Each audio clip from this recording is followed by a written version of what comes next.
Right, folks, it is finally upon us. It's taken a little bit longer than I'd have liked.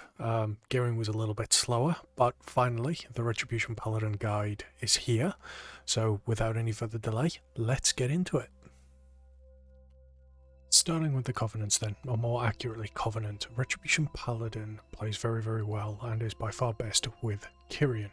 Now, on screen you will see Mechanikos is our choice, and we'll discuss why Mechanikos pulled ahead of Pelagos once we hit the talent section.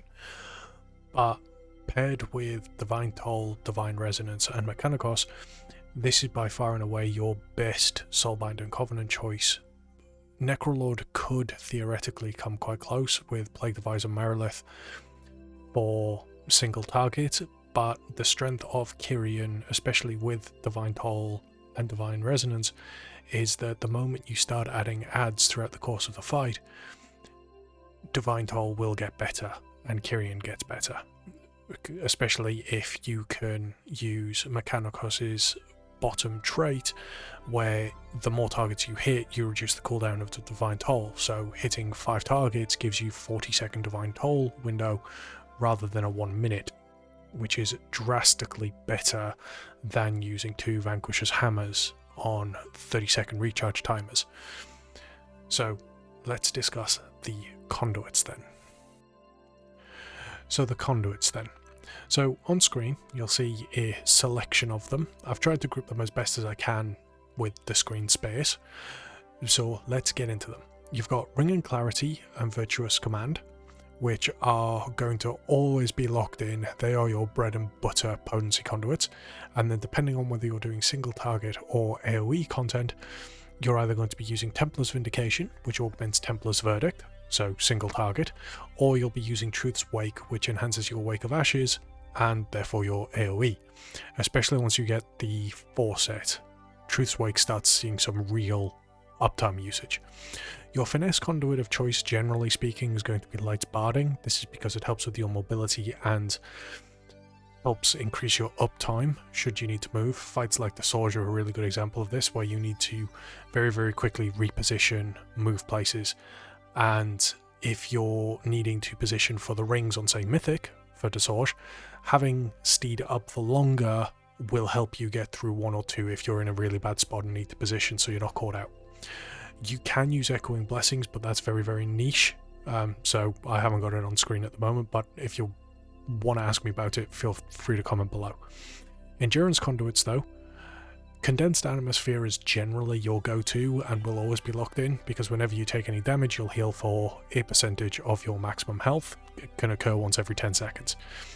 And then your second endurance conduit of choice will be down to personal preference and also kind of how the fight goes. Generally speaking, you'll either be using Golden Path or Shielding Words. Now, Shielding Words we'll discuss a little bit more once we get to a talent section, but it buffs your Word of Glories to give you a shield of 30% of the healing done, whereas Golden Path causes your Consecration to heal you while you're stood in it. It's a very, very minor heal, but it's just a tick over thing. So depending on whether or not you're fighting something very, very static, or you want an emergency oh shit button, depends on which of the two you're doing. But do bear in mind that if you're using Shielding Words, if you're not pressing Word of Glories, it's useless.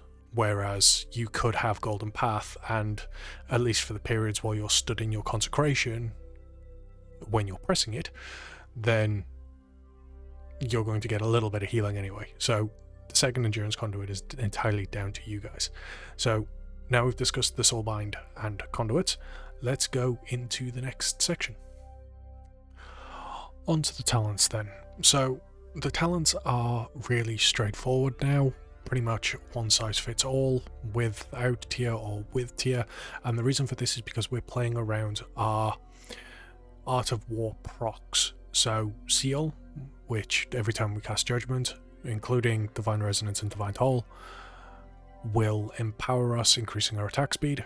Blade of Wrath doubles our Art of War proc chance, so we're at 16% rather than 8, and then both the 30, 35 and 45 row are interchangeable based on personal preference and playstyle. So 30 row, you can either have a single target stun, or in Mythic Plus and AoE, you can have either Repentance or Blinding Light, with Repentance seeing very niche usage in Inspiring Weeks. But generally you're going to have Boomies, Priests, or whatever deal with an Inspiring mob, generally, or Rogues, where you can just CC it out of the fight and it's not really a problem. Unbreakable Spirit versus Cavalier for the 35 row, it's usually a case of, do you want more defensives or do you want more movement speed? So if you've got a high movement fight, you might want to see that second Divine Steed usage, especially with something like Light's Barding. You can get quite far with that. And the 45 row, this is what I was talking about shielding words being a use. So Selfless Healer is every time you cast Holy Power Spenders, you generate a stack. At 4 stacks, it makes each stack reduces the cast time of your Flash of Light. At 4 stacks, you then have a free Flash of Light. Healing Words or Healing Hands, sorry, on the other hand, focuses around increasing the effectiveness of your Word of Glory, or you're reducing your Lay on Hands cooldown, depending on the amount of health that a target is missing.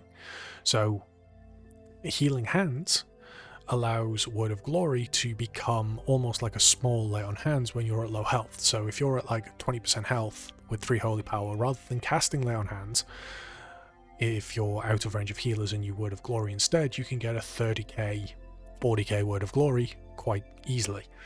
And then pair that with shielding words, the conduit, you can then have a extra 9k shield on top of it. And that's quite substantial, and it's enough to tie you over.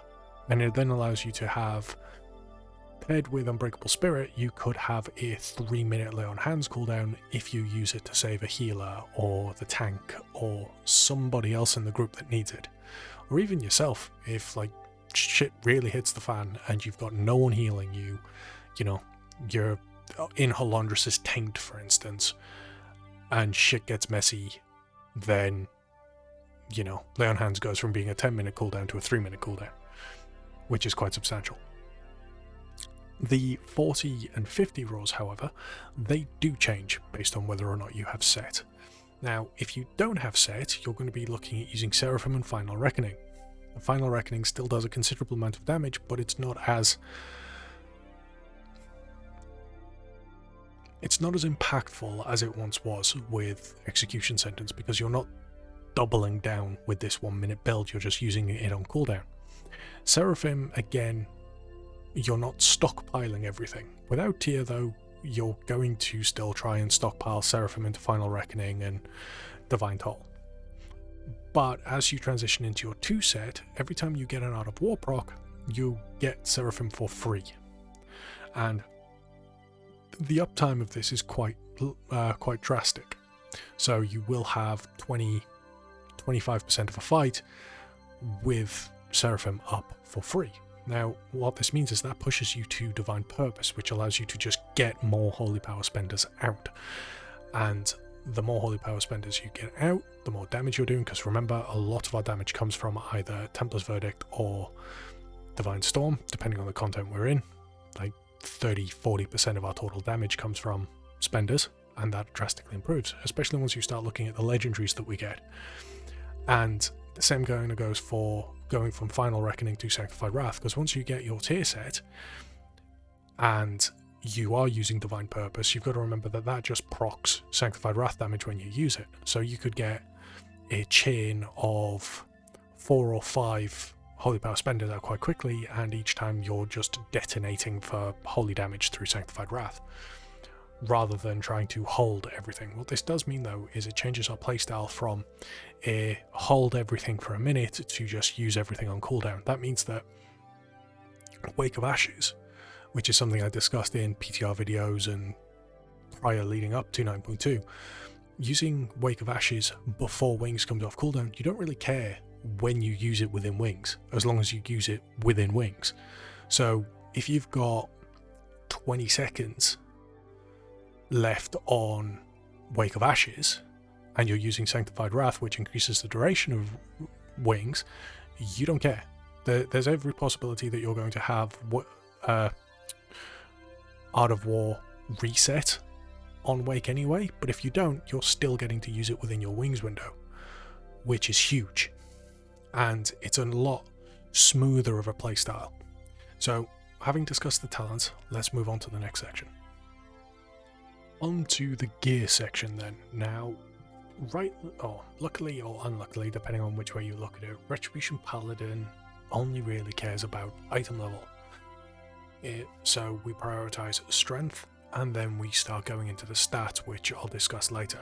So on screen, you're going to see the raid, quote-unquote, BIS list, and you're going to actually see gloves and legs starred with a second drop, and this is because the last 3 bosses with the creation catalyst, you can have 4 tier pieces at 285 mythic level, or 272 if you're only ever going to raid heroic.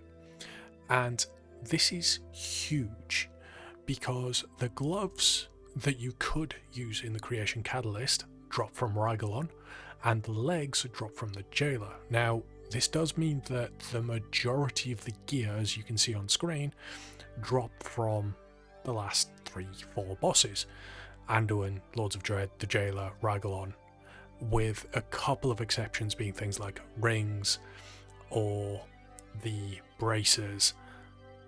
And that's about it, really. So, from a raiding perspective, you're going to want the final bosses. Now, if you're not going to be pushing high-end mythic, that's not something for you to concern yourself with, and we actually get into the dungeon gear. Now, you're going to want to have 4 pieces of your gear, and we will discuss the legendary section shortly as to where to put unity and things like that. But generally speaking, you're going to want your 4 pieces of gear, or your 4 tier pieces, and then the rest you're going to want to play around with highest item level, and then we'll get into the stats. So that's kind of it for gearing. We will discuss the trinkets, but that is a section entirely unto itself, so let's get into that.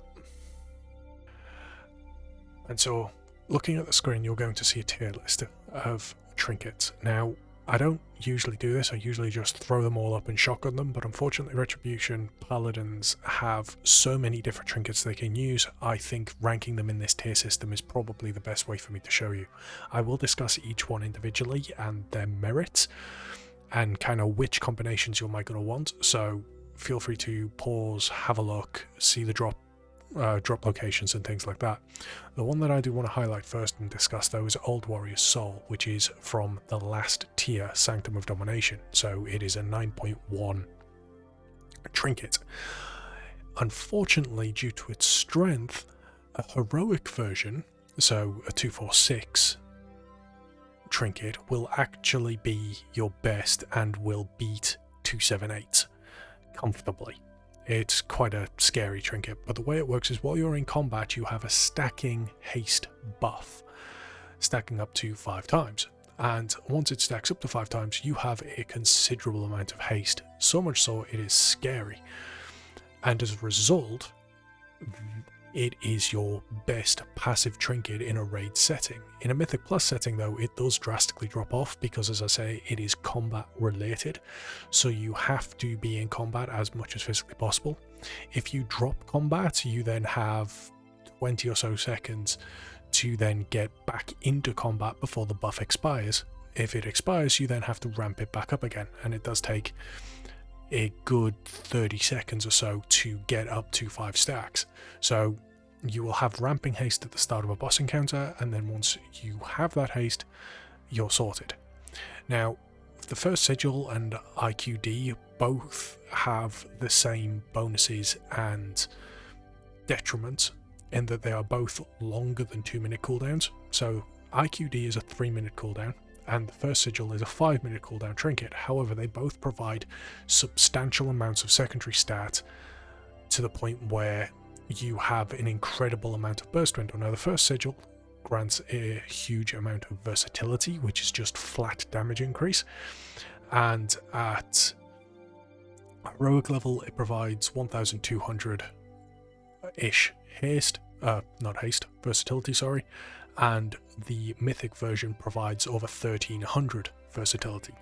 which equates to about 30%-ish verse. Now, when you consider that for Retribution Paladins, we also have, generally speaking, we're going to have things like Seraphim proc up time through our wings windows, as well as that additional verse.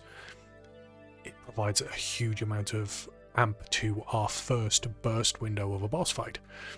The detriment of this being 5 minutes and 3 minutes, respectively, is the fact that you're not going to be able to use it with every wings.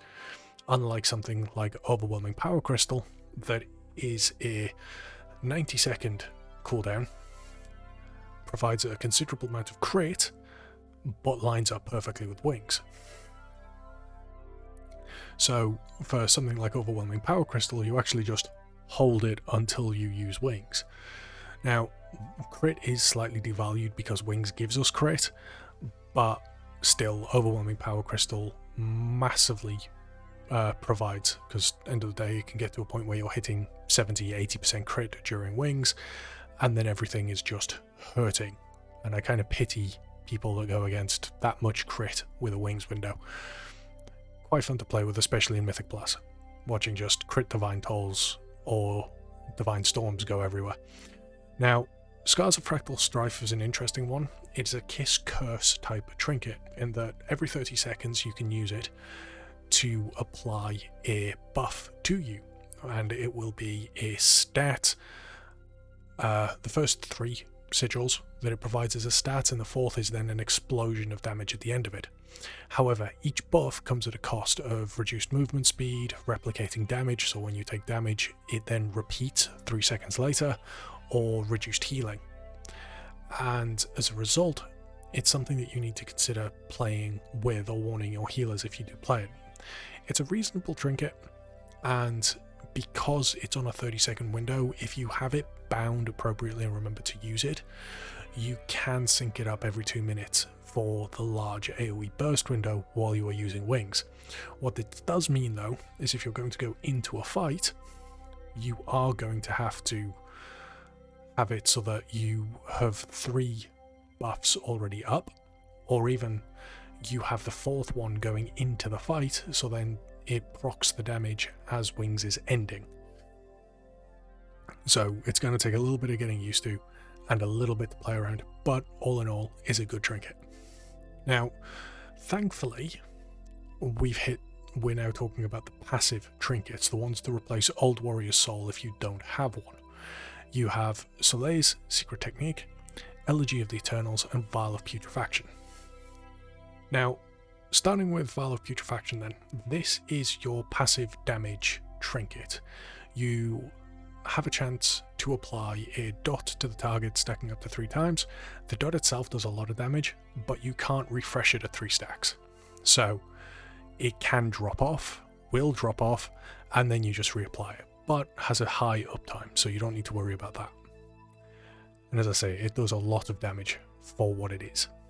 Then Elegy of the Eternals and Solaire's Secret Technique are kind of your stat amp trinkets passively that kind of act like Old Warrior Soul. Elegy of the Eternals just grants you flat stat and has the nice bonus of anyone else that is going to be Kyrian with you in your party will then get 10% of that stat. So it will also pick your highest stat as well, so generally speaking, if you have a lot more haste, then it's going to choose haste over, say, mastery or crit. And we'll discuss what stats you're kind of after when we get to the stat section itself shortly. And Solaire's Secret Technique, again, it provides you a stat, but unlike Elegy, you can actually choose the stat. So Solaire's Secret Technique, you talk to your group, you find out who's got the highest mastery or the highest crit or the highest versatility. I don't know, you might want verse. And you can buff that player with your trinket. And what it does is it gives you 100 or so of their highest stat, and in return gives them 17, 18-ish extra of that stat as well. So a bit like an enchant. Lasts 30 minutes, persists through death. So you just need to refresh it every 30 minutes on your chosen target. and that's kind of the trinket setup. You do have the PvP trinkets and stuff like that that do play to a 1 minute, but they did move down from being kind of A rank last season to B, and this is because again we are moving away from that 1 minute build, especially once you have tier, because you're not trying to hoard everything for a particular moment anyway. You're trying to smooth, think of it as trying to smooth your damage out across the board. So we've discussed trinkets now, let's get into the legendaries.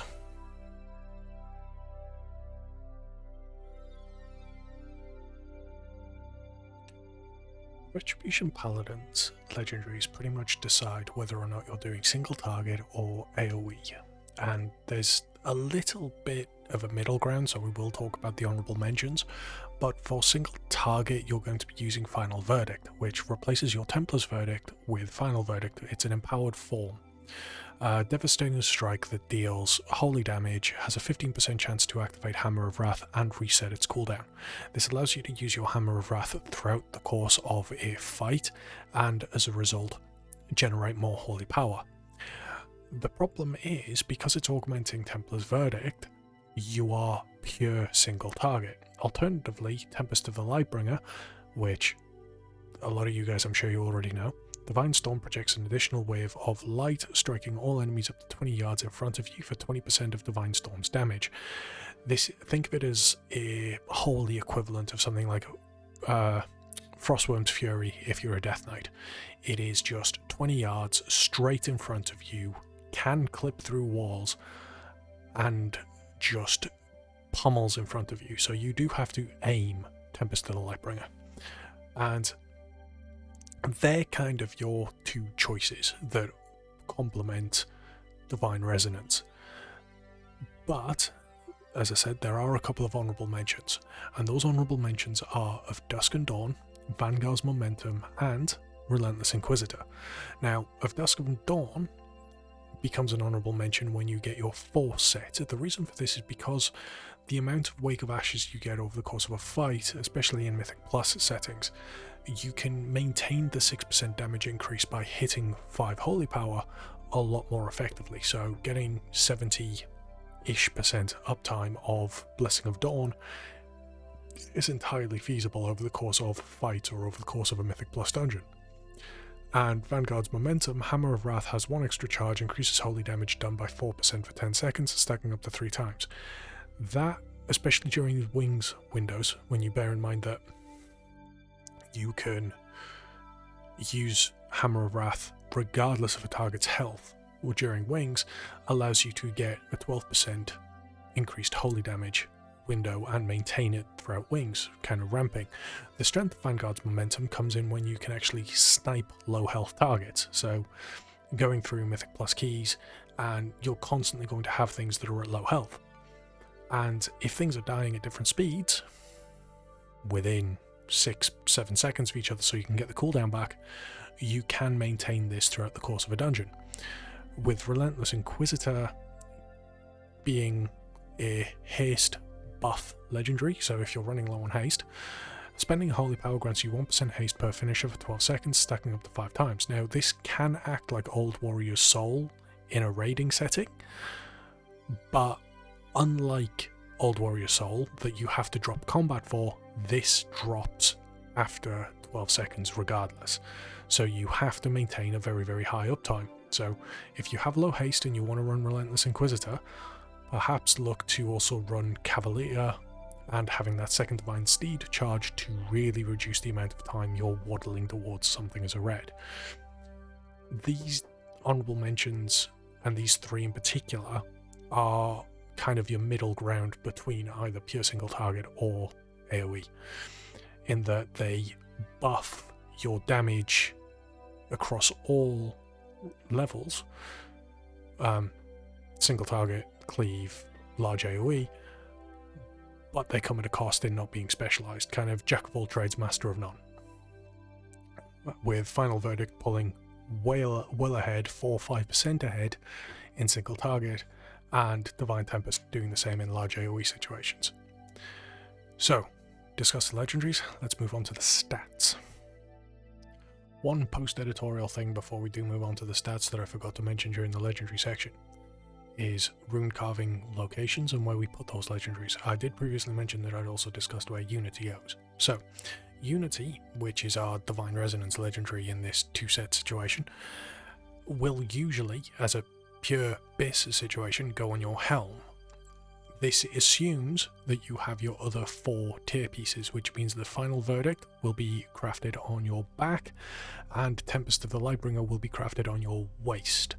This is to enable Unity to go on helm. If, however, you aren't in a position for that, I would recommend put Unity on ring, and then you can still have Final Verdict on back and waist. So, now let's get into the stats. So now we're at the dreaded stats section. Now, generally speaking, you're going to want strength, which is item level, then haste, then crit, verse, mastery. Those 3 particular are interchangeable. And if you go to a Discord or go ask someone, 9 times out of 10 you're generally going to get the whole sim yourself. So that is the generic stat, but I appreciate that's not necessarily what you guys have come here for, so I'm going to kind of tell you a rough guide, so to speak, that you can look for in terms of stats. You're still going to want item level first, but if you get your haste to around 30% is where we start getting diminishing returns on our stats. So once you hit that 30% haste, then I'd say push into mastery where you can, because remember, mastery increases our holy damage. This is interchangeable with versatility, and the reason for this is because versatility is also just a flat damage increase, but versatility is also a damage reduction at 50% effectiveness compared to the damage increase that it gives you. So if you have 20% versatility, you have 20% damage reduction, 20% damage increase to the target, but you then have a 10% damage reduction in that the damage you take is 10% less. So depending on the type of content you're doing, those are interchangeable. You can either just flat increase your holy damage, which for single target encounters when you're using Final Verdict, remember, that changes Templar's Verdict to Final Verdict, going from physical damage to holy damage. Mastery gets more benefit there. And then crit is your last stat you want. This is because crit, generally speaking, is devalued, especially during our wings windows, because we do get that 20% free crit during it anyway. Now, this is a general kind of overlook of how your stats might look. Obviously, it's not a one-shoe-fits-all, but hopefully for you newer paladins, it will help you in roughly where you need to be. The reason haste is our valued stat is because it increases our attack speed and in turn goes into the art of wars and everything else. So hopefully this has helped you stat-wise and is better than me just going, sim yourself. If you want any help simming, by all means do ask, and I will help you where I can to better tailor stats to your character. Now, with that, let's wrap everything up. And this concludes the 9.2 Ret Paladin guide. Hopefully for my OG audience that were here back in Season 1, Season 2 when I was a Ret Paladin main, the wait was worth it.